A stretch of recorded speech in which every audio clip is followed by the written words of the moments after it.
আসসালামু আলাইকুম বন্ধুরা, আজকে আমার ফ্যাক্টরি থেকে প্রথম একটা বড় ডেলিভারি যাচ্ছে। আপনারা সবাই দোয়া রাখবেন যেন এরকমভাবে আমি আগাতে পারি, আমার এই বাপের নামটা যেন উজ্জ্বল করতে পারি। আমার ব্র্যান্ডের নাম দেওয়া হয়েছে আমার বাবার নামে। সবাই দোয়া রাখবেন। আলহামদুলিল্লাহ, আজ সজন ভাইয়ার 3000 ডেলিভারি প্রথম। তো আলহামদুলিল্লাহ, আল্লাহ পাকের ইচ্ছায় আজ থেকে শুরু।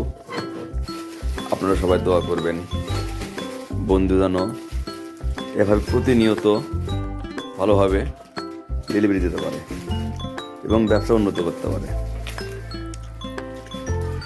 সবাই দোয়া রাখবেন ইনশাআল্লাহ।